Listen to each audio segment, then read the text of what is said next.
आइए सुनते हैं मुंशी प्रेमचंद की कहानी बड़े भाई साहब, मेरी यानी स्वीटी की आवाज़ में। मेरे बड़े भाई साहब मुझसे 5 साल बड़े थे, लेकिन केवल 3 दर्जे आगे। उन्होंने भी उसी उम्र में पढ़ना शुरू किया था जब मैंने शुरू किया था, लेकिन तालीम जैसे महत्व के मामले में वह जल्दीबाजी से काम लेना पसंद ना करते थे। इस भावना की बुनियाद खूब मजबूत डालना चाहते थे, जिस पर आलीशान महल बन सके। 1 साल का काम 2 साल में किया करते थे, कभी कभी 3 साल भी लग जाते थे। बुनियाद भी पुख्ता ना हो तो मकान कैसे पायदार बने। मैं छोटा था, वह बड़े थे। मेरी उम्र 9 साल की थी, वह 14 साल के थे।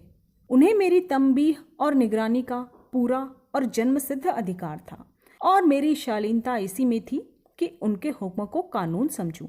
वह स्वभाव से बड़े अध्ययनशील थे, हर दम किताबें खोले बैठे रहते, और शायद दिमाग को आराम देने के लिए कभी कॉपी पर, कभी किताब के हाशियों पर चिड़ियों, कुत्तों, बिल्लियों की तस्वीरें बनाया करते थे। कभी कभी एक ही नाम, शब्द या वाक्य 10-10 बार लिख डालते। कभी एक शेर को बार बार सुंदर अक्षरों में नकल करते। कभी ऐसी शब्द रचना करते जिसमें ना कोई अर्थ होता, ना कोई सामंजस्य। मसलन एक बार उनकी कॉपी पर मैंने यह इबारत देखी: स्पेशल, अमीना, भाइयों भाइयों, दरअसल, भाई भाई, राधे श्याम, श्रीयुत, राधे श्याम। 1 घंटे तक। इसके बाद एक आदमी का चेहरा बना हुआ था। मैंने बहुत चेष्टा की कि इस पहेली का कोई अर्थ निकालूं, लेकिन असफल रहा और उनसे पूछने का साहस ना हुआ। वह 9वीं जमात में थे, मैं 5वीं में। उनकी रचनाओं को समझना मेरे लिए छोटा मुंह और बड़ी बात थी। मेरा जी पढ़ने में बिल्कुल ना लगता था। 1 घंटा भी किताब लेकर बैठना मानो पहाड़ था। मौका पाते ही हॉस्टल से निकलकर मैदान में आ जाता और कभी कभी कंकरियां उछालता, कभी कागज की तितलियां उड़ाता, और कहीं कोई साथी मिल गया तो पूछना ही क्या।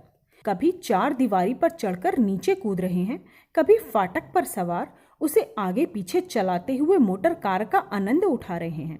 लेकिन कमरे में आते ही भाई साहब का वह रुद्र रूप देखकर मेरे प्राण ही सूख जाते। उनका पहला सवाल यह होता, कहाँ थे?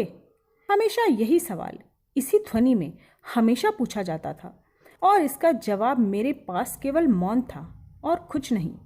न जाने मेरे मुंह से यह बात क्यों नहीं निकलती कि जरा बाहर खेलने गया था। मेरा मौन यह कह देता था कि मुझे अपना अपराध स्वीकार है, और भाई साहब के लिए इसके सिवा और कोई इलाज न था कि स्नेह और रोष से मिले शब्दों से मेरा सत्कार करें। इस तरह अंग्रेजी पढ़ोगे तो जिंदगी भर पढ़ते ही रहोगे और हर्फ ना आएगा। अंग्रेजी पढ़ना कोई हंसी खेल नहीं है कि जो चाहे पढ़ ले। नहीं, ऐरा गैरा नत्थु खैरा सभी अंग्रेजी के विद्वान ना हो जाते। यहाँ रात दिन आंखें फोड़नी पड़ती हैं और खून जलाना पड़ता है, तब कहीं जाके यह विद्या आती है। और आती ही क्या, हाँ बस कहने को ही आती है। बड़े बड़े विद्वान भी शुद्ध अंग्रेजी नहीं लिख सकते, बोलना तो दूर रहा। और मैं कहता हूँ कि कितने खोंगा हो तुम कि मुझे देखकर भी सबक नहीं लेते। मैं कितनी मेहनत करता हूँ यह तुम अपनी आंखों से देखते हो। अगर नहीं देखते तो यह तुम्हारी आंखों का कसूर है, तुम्हारी बुद्धि का कसूर है। इतने मेले तमाशे होते हैं, मुझे तुमने कभी कहीं जाते देखा है क्या? रोज ही क्रिकेट और हॉकी के मैच होते हैं, पर मैं पास नहीं फटकता, हमेशा पढ़ता रहता हूँ। उस पर भी 1-2 दर्जे में 2-2, 3-3 साल पढ़ा रहता हूँ। फिर भी तुम कैसे आशा करते हो कि तुम यूं खेल कूद में वक्त गंवाकर पास हो जाओगे? अगर तुम्हें इस तरह उम्र गंवानी है तो बेहतर है घर चले जाओ और मजे से गुल्ली डंडा खेलो। दादा की गाढ़ी कमाई के रुपए क्यों बर्बाद करते हो? मैं यह लताड़ सुनकर आंसू बहाने लगता। जवाब ही क्या था? अपराध तो मैंने किया, तो लताड़ कौन सहे? भाई साहब उपदेश की कला में निपुण थे। ऐसी ऐसी बातें कहते, ऐसे ऐसे सूक्ति बाण चलाते कि मेरे जिगर के टुकड़े टुकड़े हो जाते और हिम्मत टूट जाती। इस तरह जान तोड़कर मेहनत करने की शक्ति मैं अपने में ना पाता था, और उस निराशा में भी जरा देर के लिए मैं सोचने लगता था, क्यों ना घर चला जाऊं। जो काम मेरे बूते के बाहर है उसमें हाथ डालकर क्यों अपनी जिंदगी खराब करूं। मुझे अपना मूर्ख रहना मंजूर था, लेकिन उतनी मेहनत के नाम से ही मुझे चक्कर आ जाता था। लेकिन 2 घंटे के बाद निराशा के बादल फट जाते और मैं इरादा करता कि आगे से खूब जी लगाकर पढ़ूंगा। चटपट एक टाइम टेबल बना डालता। बिना पहले से नक्शा बनाए, कोई स्कीम तैयार किए काम कैसे शुरू करूं। टाइम टेबल में खेल कूद की मत बिल्कुल उड़ जाती। प्रातःकाल उठना, 6 बजे मुंह धोकर नाश्ता करके बैठ जाना, 6 से 8 तक अंग्रेजी, 8 से 9 तक हिसाब, 9 से 9:30 तक इतिहास, फिर भोजन और स्कूल। 3:30 बजे स्कूल से वापस होकर आधा घंटा आराम, 4 से 5 तक भूगोल, 5 से 6 तक ग्रामर, आधा घंटा हॉस्टल के सामने ही टहलना, 6:30 से 7 तक अंग्रेजी कॉम्पोजिशन, फिर भोजन करके 8 से 9 तक अनुवाद, 9 से 10 तक हिंदी, 10 से 11 तक विविध विषय, फिर विश्राम। मगर टाइम टेबल बना लेना एक बात है, उस पर अमल करना दूसरी बात। पहले ही दिन उसकी अवहेलना शुरू हो जाती है। मैदान की वह सुखद हरियाली, हवा के हल्के हल्के झोंके, फुटबॉल की वह उछल कूद, कबड्डी के वह दाव घात, वॉलीबॉल की वह तेजी और फुर्ती मुझे अज्ञात और अनिवार्य रूप से खींच ले जाती और वहां जाते ही मैं सब कुछ भूल जाता। वह जानलेवा टाइम टेबल, वह आंख फोड़ पुस्तकें किसी को याद ही ना रहती और भाई साहब को नसीहत और फजीहत देने का अवसर मिल जाता। मैं उनके साए से भी भागता, उनकी आंखों से दूर रहने की चेष्टा करता। कमरे में इस तरह दबे पांव आता कि उन्हें खबर ना हो। उनकी नज़र मेरी ओर उठी और मेरे प्राण निकले। हमेशा सिर पर एक नंगी तलवार सी लटकती रहती थी। फिर भी जैसे मौत और विपत्ति के बीच आदमी मोह और माया के बंधन में जकड़ा रहता है, मैं फटकार और खुड़कियां खाकर भी खेल कूद का तिरस्कार ना कर सकता। सालाना इम्तिहान हुआ। भाई साहब फेल हो गए, मैं पास हो गया और दर्जे में प्रथम आया। मेरे और उनके बीच 2 साल का अंतर रह गया। जी में तो आया कि भाई साहब को आड़े हाथों लूं। आपकी वह घोर तपस्या कहाँ गई? मुझे देखिए, मजे से खाता भी रहा और दर्जे में अव्वल भी हूँ। लेकिन वह इतने दुखी और इतने उदास थे कि मुझे उनसे ही दिली हमदर्दी हुई और उनके घाव पर नमक छिड़कने का विचार ही बड़ा लज्जास्पद जान पड़ा। हाँ, अब मुझे अपने ऊपर कुछ अभिमान हुआ और आत्मसम्मान भी बढ़ा। भाई साहब का वह रोब मुझ पर न रहा। आज़ादी से खेल कूद में शरीक होने लगा। दिल मजबूत था। अगर उन्होंने फिर फजीहत की तो साफ कह दूंगा, आपने अपना खून जलाकर कौन से तीर मार लिए? मैं तो खेलते कूदते दर्जे में अव्वल आ ही गया। जबान से यह हेकड़ी जताने का साहस ना होने पर भी मेरे रंग ढंग से साफ जाहिर होता था कि भाई साहब का वह आतंक मुझ पर नहीं था। भाई साहब ने इसे भांप लिया। उनकी सहज बुद्धि बड़ी तीव्र थी और एक दिन जब मैं भोर का सारा समय गुल्ली डंडे की फेंट करके ठीक भोजन के समय लौटा तो भाई साहब ने मानो तलवार खींच ली और मुझ पर टूट पड़े। देखता हूँ इस साल पास जो हो गए और दर्जे में अव्वल आ गए तो तुम्हारा दिमाग हो गया है। मगर भाईजान, घमंड तो बड़े बड़ों का नहीं रहा तो तुम्हारी क्या हस्ती? इतिहास में रावण का हाल तो पढ़ा ही होगा। उसके चरित्र से तुमने कौन सा उपदेश लिया या यूं ही पढ़ गए? महज इम्तिहान पास कर लेने से कोई चीज़ नहीं, असल चीज़ है बुद्धि का विकास। जो कुछ पढ़ो उसका अभिप्राय समझो। रावण भूमंडल का स्वामी था। ऐसे राजा को चक्रवर्ती कहते हैं। आज अंग्रेजी के राज्य का विस्तार बहुत बढ़ा हुआ है, पर इन्हें चक्रवर्ती नहीं कह सकते। संसार के अनेकों राष्ट्र अंग्रेजी में आधिपत्य स्वीकार नहीं करते, बिल्कुल स्वाधीन हैं। रावण चक्रवर्ती राजा थे। संसार के सभी महीप उसे कर देते थे। बड़े बड़े देवता उसकी गुलामी करते थे। आग और पानी के देवता भी उसके दास थे। मगर उसका अंत क्या हुआ? घमंड ने उसका नाम निशान तक मिटा दिया। कोई उसे चुल्लू भर पानी देने वाला भी ना बचा। आदमी और जो कुकर्म चाहे करे, पर अभिमान ना करे, इतना इतराए नहीं। अभिमान किया और दीन दुनिया दोनों से गया। शैतान का हाल भी पढ़ा होगा। उसे यह अभिमान हुआ था कि ईश्वर का उससे बढ़कर सच्चा भक्त और कोई नहीं है। अंत में यह हुआ कि स्वर्ग से नर्क में धकेल दिया गया। शाहरुम ने भी एक बार अहंकार किया था, ठीक मांग मांग कर मर गया। तुमने तो अभी एक दर्जा ही पास किया है और अभी तुम्हारा सिर फिर गया। तब तो तुम आगे भी पढ़ चुके। यह समझ लो कि तुम अपनी मेहनत से पास नहीं हुए। अंधे के हाथ बटेर लग गई, मगर बटेर केवल एक बार हाथ लगती है जनाब, बार बार नहीं लग सकती। कभी कभी गुल्ली डंडे में भी अंधा चोट निशान पड़ जाता है। इससे कोई सफल खिलाड़ी नहीं हो जाता। सफल खिलाड़ी वह है जिसका कोई निशाना खाली ना जाए। मेरे फेल होने पर मत जाओ। मेरे दर्जे में आओगे तो दांतों पसीना आ जाएगा जब अलजबरा और ज्योमेट्री के लोहे के चने चबाने पड़ेंगे और इंग्लिस्तान का इतिहास पढ़ना पड़ेगा। बादशाहों के नाम याद रखना आसान नहीं। 8 हेनरी ही गुजरे हैं। कौन सा कांड किस हेनरी के समय में हुआ, क्या यह याद कर लेना आसान समझते हो? हेनरी 7वें की जगह हेनरी 8वां लिखा और सब नंबर गायब, सफा चट। सिफर भी ना मिलेगा, सिफर भी हो किस ख्याल में? दर्जनों तो जेम्स हुए हैं, दर्जनों विलियम, कौड़ियों चार्ल्स। दिमाग चक्कर खाने लगता है, आंधी रोग हो जाता है। इन अभागों को नाम भी न जुड़ते थे। एक ही नाम के पीछे दोयम, सोयम, चहारुम, पंजुम लगाते गए। मुझसे पूछते तो 10 लाख का नाम बता देता।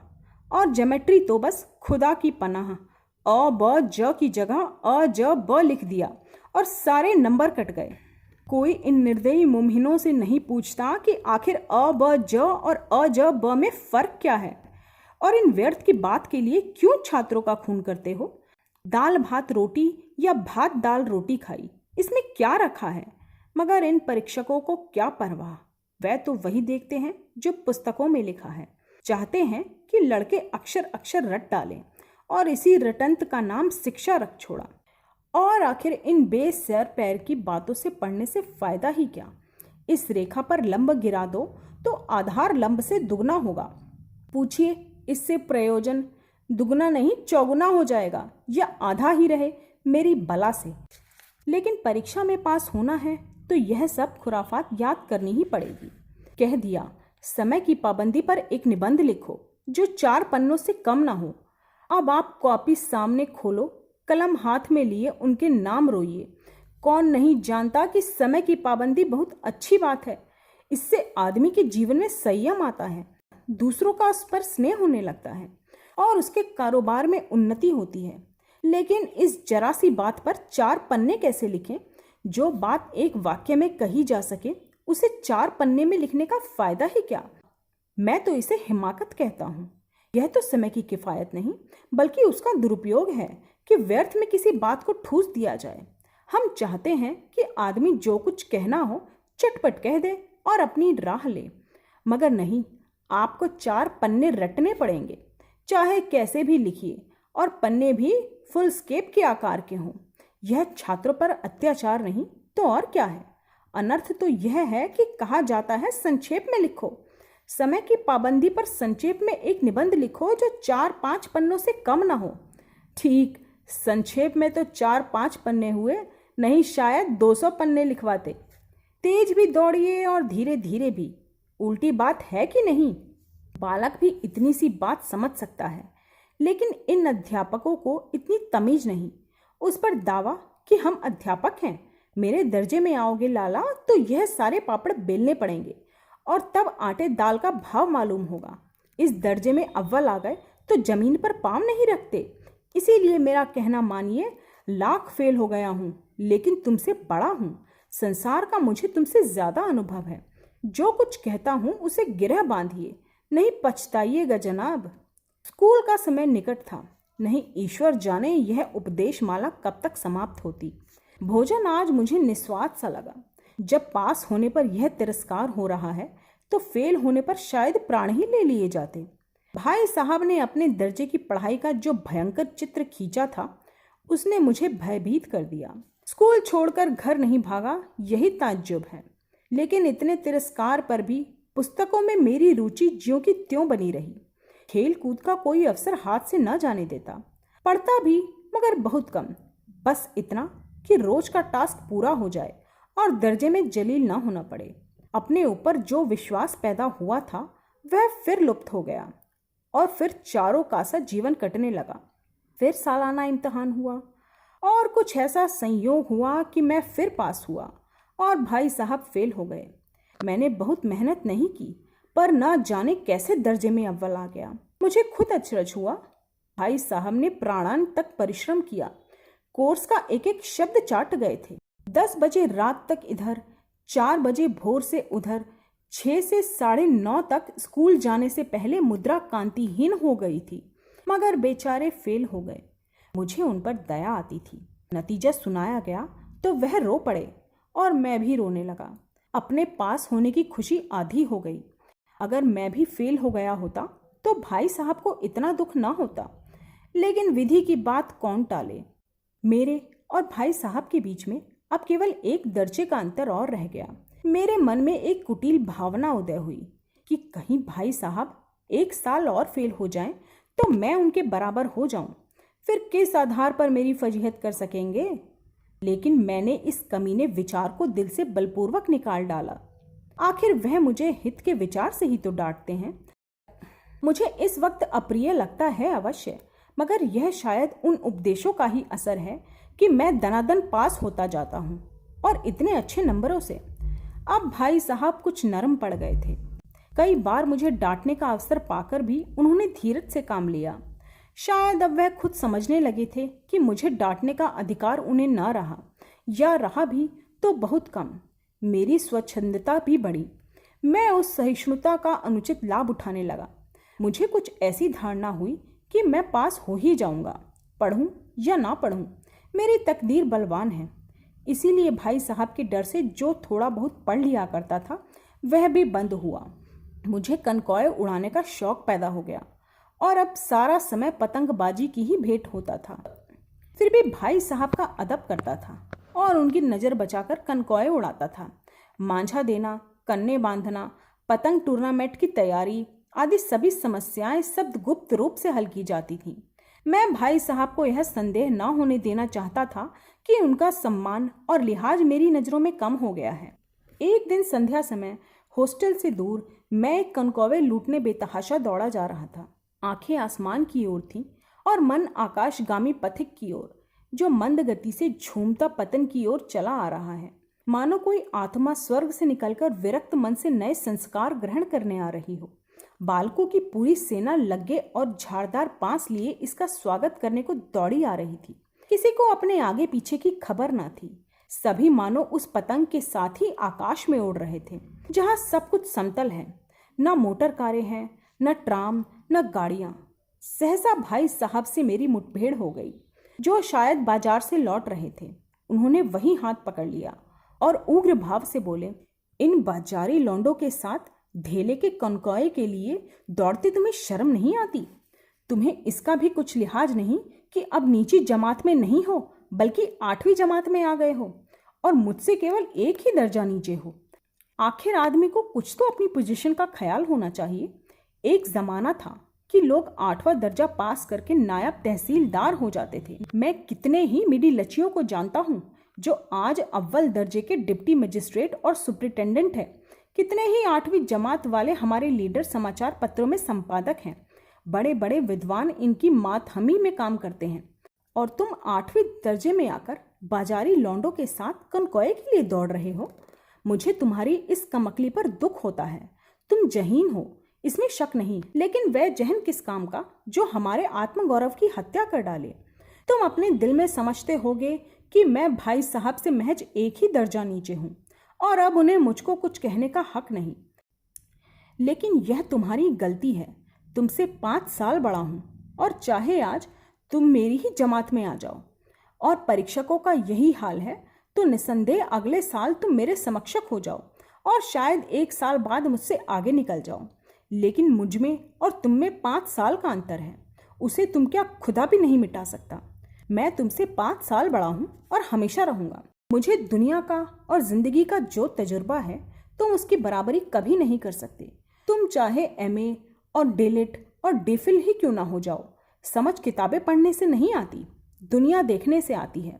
हमारी अम्मा ने कोई दर्जा पास नहीं किया और दादा भी शायद 5वीं 6ठी जमात ही पढ़े होंगे, लेकिन हम दोनों चाहें तो सारी दुनिया की विद्या पढ़ लें। अम्मा और दादा हमें समझाने और सुधारने का अधिकार हमेशा पाएंगे, केवल इसीलिए नहीं कि वह हमारे जन्मदाता हैं, बल्कि इसीलिए कि उन्हें दुनिया का हमसे ज़्यादा तजुर्बा है और रहेगा।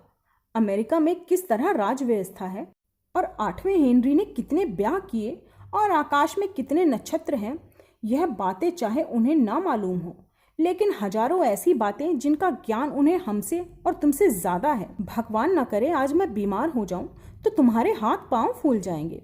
दादा को ताड़ देने के सिवा तुम्हें और कुछ ना सूझेगा, लेकिन तुम्हारी जगह दादा हो तो किसी को तार ना देंगे, न घबराएंगे, न बदहवास होंगे।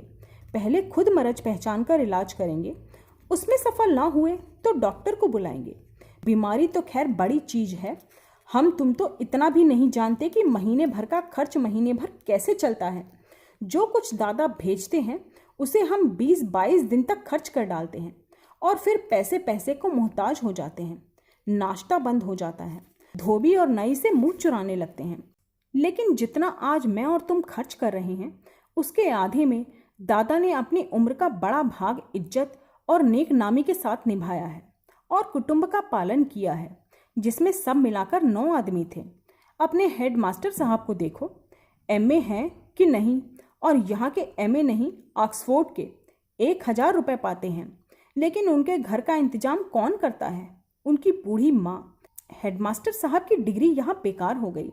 पहले खुद घर का इंतजाम करते थे, खर्च पूरा ना पड़ता था, कर्जदार रहते थे, तो उनकी माता जी प्रबंध अपने हाथ में लिया। जब से उनकी माता जी ने प्रबंध अपने हाथ में ले लिया, जैसे घर में लक्ष्मी आ गई हो ऐसा हो गया। तो भाईजान यह गुरूर दिल से निकाल डालो कि तुम समीप आ गए हो और अब स्वतंत्र हो। मेरे देखते तुम बेराह ना चल पाओगे।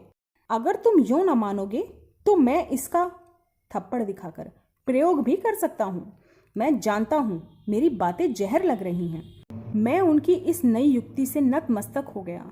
मुझे आज सचमुच अपनी लघुता का अनुभव हुआ और भाई साहब के प्रति मेरे मन में श्रद्धा उत्पन्न हुई। मैंने सजल आंखों से कहा, हरगिज नहीं, आप जो कुछ फरमा रहे हैं वह बिल्कुल सच है और आपको उसके कहने का अधिकार भी है। भाई साहब ने मुझे गले लगा लिया और बोले, मैं कनकौए उड़ाने को मना नहीं करता, मेरा भी जी लल जाता है, लेकिन क्या करूं? खुद बेराह चलूं तो तुम्हारी रक्षा कैसे करूं? यह कर्तव्य भी तो मेरे ही सर है। संयोग से उसी वक्त एक कटा हुआ कनकौया हमारे ऊपर से गुजरा। उसकी डोर लटक रही थी।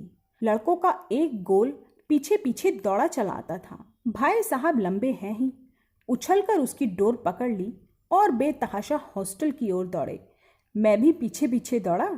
आप सुन रहे थे प्रेमचंद की कहानी बड़े भाई साहब।